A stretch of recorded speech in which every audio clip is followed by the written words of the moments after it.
My name is Sheila, and if there's one thing you should know about me right off the bat, it's that I grew up surrounded by books. More than just stacks of them at home, my dad managed a big publishing house, and ever since I was a little girl, I'd tag along with him to work whenever I got the chance. Got your nose stuck in a book again? Dad would joke every time he found me curled up in some corner of his office, deep into whatever I could get my hands on. Yeah, and I bet I can read more books than you this month. I'd shoot back, always ready for a challenge. Those days at his office, I wasn't just reading, I was living in worlds crafted by imagination. It was magical, really. When I wasn't reading, I was watching Dad in meetings, seeing how he dealt with writers, illustrators, and all the big shots who thought they knew better. He handled it all with a kind of cool that made everyone respect him, but never made him unapproachable. I took the love for books straight into adulthood, became a teacher, shaping young minds to hopefully find the same joy in reading that I did. And every last Friday of the month, I kept up the ritual of visiting Dad at work. It was one of those Fridays when life decided to throw me a curveball. Dad introduced me to Ben, a lanky guy with an awkward smile and an armful of manuscripts.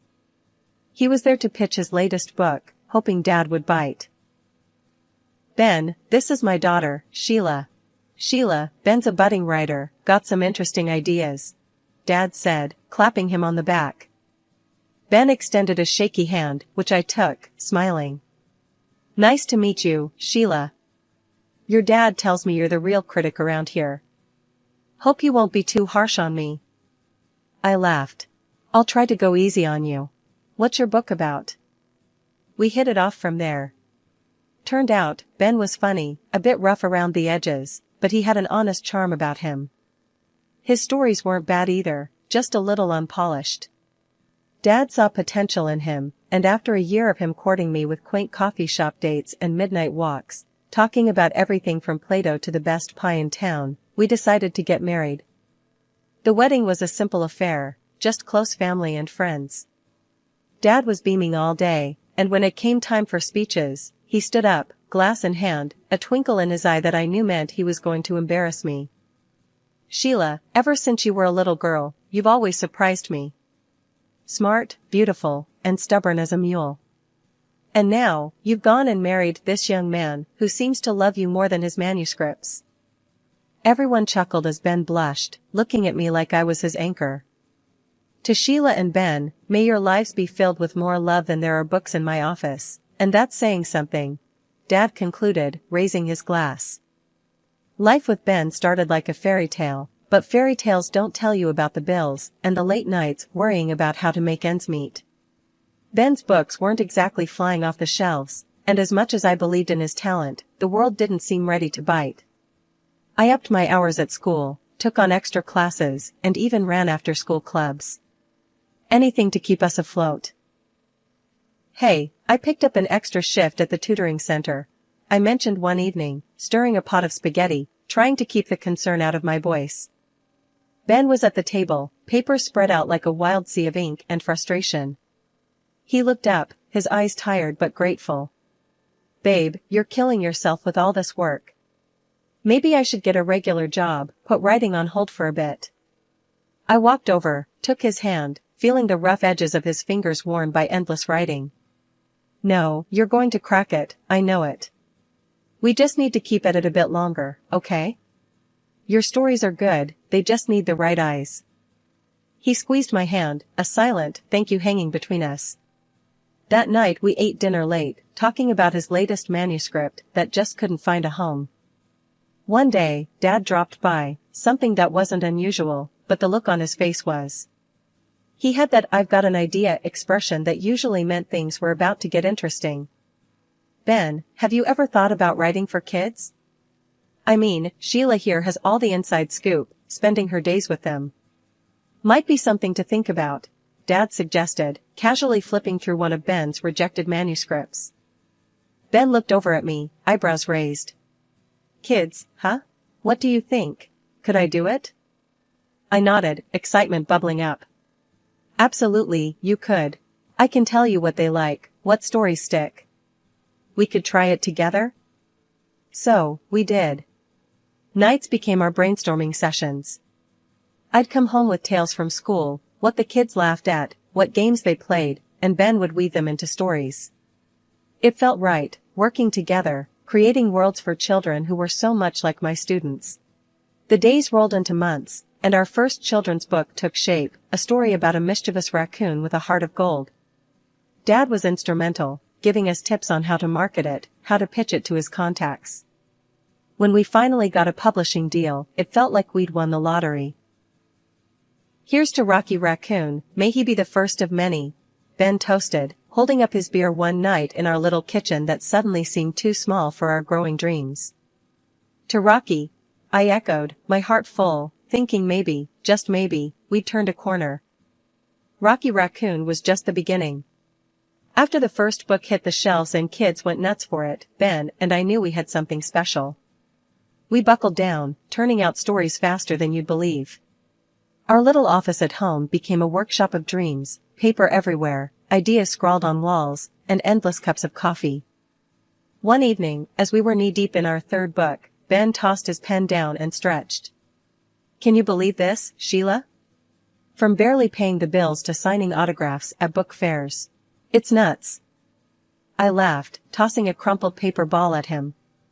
"We're not quite J.K. Rowling yet, but yeah, it's wild. Kids are actually dressing up as our characters for Halloween." Ben picked up the paper ball, shot a grin at me, and threw it back.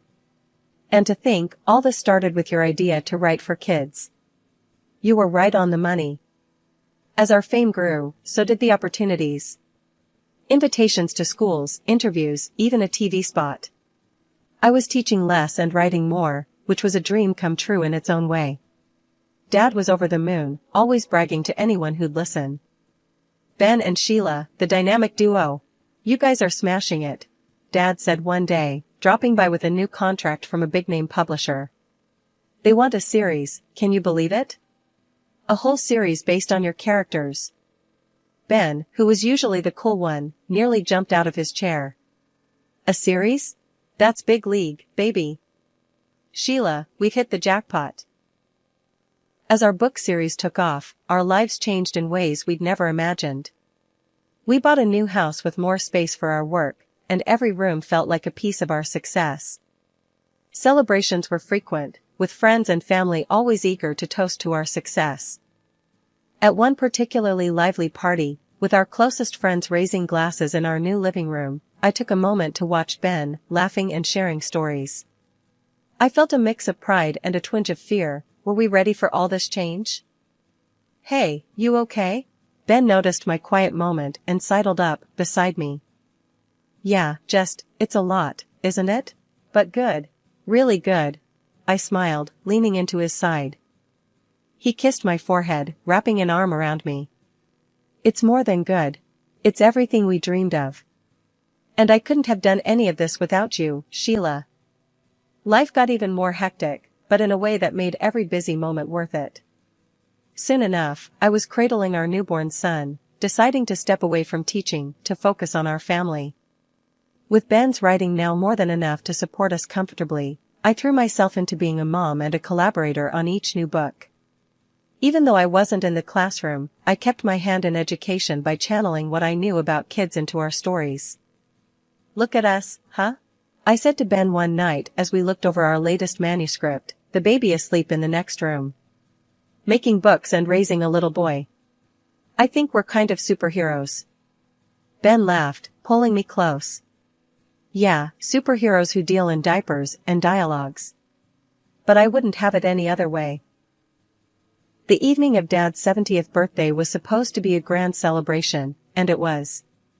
Held in one of the big fancy restaurants downtown with a buffet where everyone seemed to mingle effortlessly, except me, perhaps.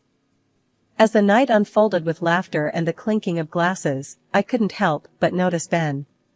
He seemed unusually occupied, not with me or our son Jamie, who was now 17 and more into his phone than the party, but with a young woman whose laughter seemed a bit too loud, even over the buzz of party chatter. They were tucked away at a corner table, heads close, talking animatedly. Something inside me tightened. I tried to focus on my dad, who was busy being the life of the party, but my eyes kept darting back to Ben. Finally, I pulled Dad aside during a quieter moment. "Dad, who's that woman with Ben?" I tried to sound casual, but my voice betrayed a tinge of concern. "Oh, her?" Dad glanced over, following my gaze. "That's Lisa, the assistant editor at the publishing house. She's been working closely with Ben on his latest project." I nodded, feeling a lump form in my throat. They seemed to be getting along well. Dad gave me a reassuring pat on the shoulder. "It's all professional, honey. You know how these events are, just shop talk and networking." His tone was dismissive, but it did little to ease the nagging doubt in my heart. Pushing down the jealousy that bubbled up, I plastered a smile on my face and returned to the festivities. Relatives and important guests came over to congratulate Dad, pulling me into conversations and away from my spiraling thoughts. As the evening wore on, I found myself watching Ben and Lisa from across the room. They were laughing again, their heads tilted together in a way that looked far too intimate for a simple work discussion. Each laugh, each shared glance between them felt like a small puncture to my heart. "Let's get some fresh air," I suggested to Jamie, needing an escape from the stifling atmosphere. Outside, the cool night air felt like a balm. Jamie and I leaned against the railing, overlooking the city lights. He talked about school, his friends, and his plans for college, normal things that felt grounding in that moment. "Thanks for being here with me, Jamie. I needed this," I told him as we headed back inside. "Anytime, Mom. You know I've got your back," he replied, bumping his shoulder against mine playfully. We re-entered the party, my resolve strengthened. I would enjoy the evening for Dad's sake, for Jamie's. As for Ben and whatever was happening there, I would deal with it later, when the music stopped and the guests went home. After returning from some fresh air with Jamie, I couldn't shake off the uneasy feeling that had settled over me. As much as I tried to focus on the celebration, my eyes inevitably wandered to where Ben was still chatting animatedly with Lisa.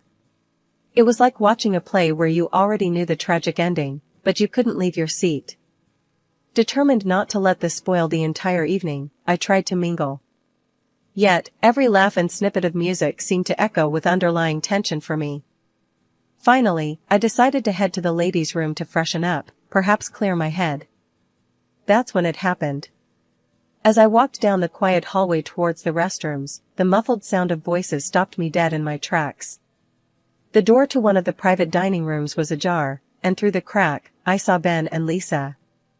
They weren't just talking, they were in an embrace, kissing like two teenagers, hidden away from prying eyes. My heart hammered against my chest so hard I thought it might burst. Anger, shock, and a profound sense of betrayal swirled inside me. I felt rooted to the spot, hidden by the shadow of a decorative plant. Just then, their conversation floated out, clear and sharp. "We need to figure this out, Ben. Once your book launches, we'll have enough to start fresh. Just you and me," Lisa whispered, her voice thick with emotion. Ben's reply was a low murmur, but his words were like daggers. I know. I just need a bit more time to sort things out with Sheila. It's complicated with Jamie and everything." The cold reality of their plans hit me hard. I was supposed to be his partner, his wife, yet here he was, planning a future with someone else as if our years together meant nothing. Feeling like I might get sick, I pushed off the wall and stumbled into the restroom. Inside, I leaned against the cool tile, my reflection in the mirror a stark reminder of the fool I had been. Tears threatened, but I willed them back. Crying wasn't going to help, I needed to think. After a few deep breaths, I splashed water on my face, trying to erase any sign of my tears. Composing myself, I stepped back into the hall, only to bump straight into Dad.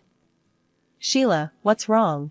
You look pale," Dad said, his voice full of concern as he noticed my disheveled appearance.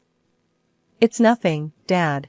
Just feeling a bit under the weather," I lied, attempting to brush past him. Dad, however, wasn't having any of it.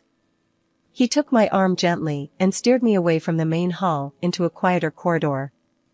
"This isn't just a headache, is it? Talk to me, honey." The floodgates opened, and I poured out everything to him, from Ben's frequent late nights to what I had just witnessed. Dad listened, his face hardening with every word. "This needs careful handling, Sheila. We'll sort it out, don't you worry," he assured me, his tone firm yet soothing. "Let's meet at the detective's office tomorrow. We'll get to the bottom of this." Nodding, feeling a mix of relief and dread, I agreed. The rest of the evening was a blur. I couldn't bear to stay any longer at the party, claiming illness, and left with Jamie, who was confused but too sleepy to question much. Ben didn't come home that night, claiming later that he was caught up at work. I knew better now, but kept my newfound knowledge to myself, preparing for what was to come. The next steps needed to be planned with care, and I was grateful to have Dad by my side, ready to face whatever lay ahead. The next morning felt like one of those days when you wake up wishing the world would give you a redo. With a heavy heart and a mind racing with thoughts of betrayal, I drove to the detective's office where Dad had agreed to meet me. He was already there when I arrived, his face a mask of concern and determination. The detective, a middle-aged man named Ron, ushered us into his office. His room was lined with shelves filled with files and 2 chairs opposite his cluttered desk. It looked like a place where secrets came to light, and I braced myself for what was next. "So, Mr. Morris told me a bit on the phone. You want to look into your husband's activities, correct?" Ron's tone was professional, but there was a hint of sympathy in his eyes. "Yes. I need to know if what I saw is just the tip of the iceberg," I said, my voice faltering a bit towards the end. Ron nodded, pulling out a notepad. "I'll need some details from you. Times, places, any particular people involved besides the woman you mentioned." As I recounted everything, from Ben's late nights to the incident at the party, Ron took notes, his expression unreadable. After I finished, he leaned back in his chair, tapping the pen against his notepad. "We'll start with surveillance, check his known hangouts, and track his movements. If he's meeting this woman, we'll find out when and where. Do you want photos or just a report?" "Photos," Dad cut in before I could answer. "We need everything documented, just in case." "Understood," Ron replied. He then looked at me. "It might take a few weeks to gather everything. These things, they take time and patience." 3 agonizing weeks later, we were back in Ron's office, sitting across from him as he laid out what he had found. The folder he opened seemed to spill out my worst fears. Photos, detailed reports, bank statements, and more painted a picture I couldn't deny. "Mrs. Morris, I'm sorry, but it's as you suspected," Ron began. "Your husband has been seeing the assistant editor for over 2 years. Since shortly after she was hired by your father." My heart sank as he continued. "He's transferred large sums to her accounts. Bought her an apartment and a car. They spend most of their free time together. And from what I've gathered, they've discussed marriage, planning it for after your son turns 18, to avoid any complications with alimony." Dad's face was stone. He reached over and squeezed my hand, his grip tight with shared outrage. This is unbelievable. After everything I've done for him, this is how he repays our family?" Dad's voice was low, each word heavy with betrayal. I sat, frozen, as the reality settled in. The man I had loved and trusted had planned his future on the ruins of our past. "What do we do now, Dad?" My voice was barely a whisper, drowned out by the roaring in my ears. "We'll figure this out, Sheila. We'll make sure he regrets this," Dad said firmly, his jaw set. Dad had invited Ben, me, and Lisa, the assistant editor, to our family home under the guise of discussing a new book. Once we were all seated in the living room, which had always been a place of warmth and laughter, Dad started the meeting in a tone that was unnervingly calm. "Thank you all for coming. Today, I thought we'd discuss a potential new plot. Something real, something revealing." Ben looked uneasy, glancing at Lisa, who was visibly nervous. I sat silently, watching as Dad opened a folder thick with photos and documents, the evidence collected by the detective. He slowly pulled out one photo after another, laying them on the coffee table for all to see. "Imagine a book where the main character, a successful writer, betrays everyone who loves him," Dad began, his voice steady but cold. Ben's face drained of color as each photo and document showcased his affair, his financial betrayals. Dad didn't stop there. He recounted how Ben got his start with his help, how I had supported him through thick and thin, writing the early books that made him famous, providing ideas and editing drafts. You see, I've invested a lot in you, Ben. And this, he waved at the photos, is how you've repaid us. Lisa began to cry softly, her hands trembling. I didn't think it would go this far, she murmured. I'm so sorry. I'm pregnant. Dad's eyes then turned to her. And you, young lady, think about the decisions you make and who they hurt. The room was thick with tension, a stark contrast to the decorous surroundings. Then, Dad leaned forward, his hands clasped together. I can make a few calls right now, to some very influential friends in the publishing world. What do you think would happen to your career then, Ben? Ben was shaking, his voice barely audible. Please, I made a mistake. That's not enough, Ben, I said, my voice firmer than I felt. I slid the divorce papers across the table. Sign these. They state that all assets stay with me, as do the rights to our books. Lisa gasped, clutching her stomach. Please, don't leave me with nothing. I looked at her, my heart hardening against the betrayal, but softening at her plight. I'll leave you the apartment Ben bought you. That's more than generous, all things considered. She nodded quickly, wiping her tears, and signed the papers. Ben tried to argue, his eyes darting from the documents to Dad's stern face. This isn't fair. I deserve. Dad picked up his phone, holding it menacingly.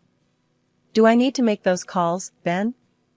Defeated, Ben signed the papers, his hands trembling as he realized the full extent of his losses.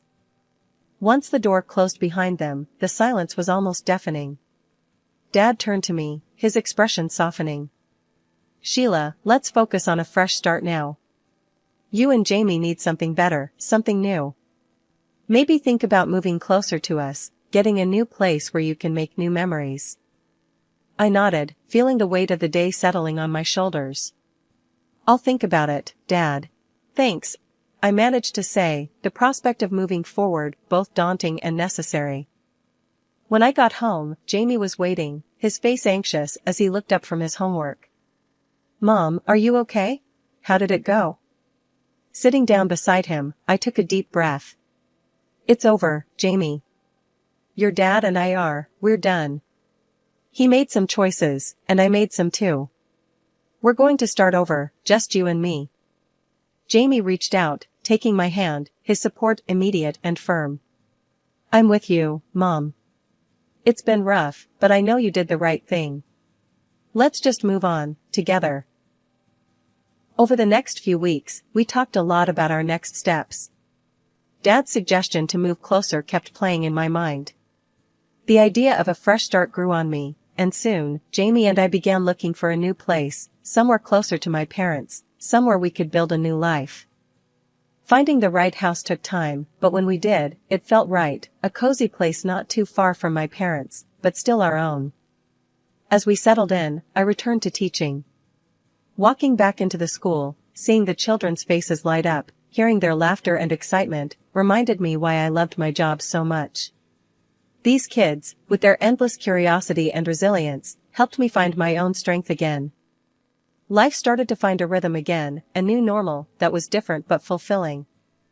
Jamie thrived, diving into his studies and eventually heading off to university. His resolve and support never wavered, anchoring me through the changes. One evening, as I sat on the porch of our new home, watching the sunset, Dad came over, sitting beside me. You've done well, Sheila. I'm proud of you. Thanks, Dad. It hasn't been easy, but it feels right. Starting over, being here, close to you and Mom, it's given us both a chance to heal and grow. He nodded, looking out over the yard. Life throws some tough lessons our way, but how we come out of them, that's what defines us. As we sat there, the tranquility of the evening wrapping around us, I felt a peace I hadn't known in a long time. Yes, the road had been unimaginably hard, but here we were, stronger and together. The love of my family and the joy of my work with the children filled my days. I had found my way back to happiness, back to a life where I could thrive.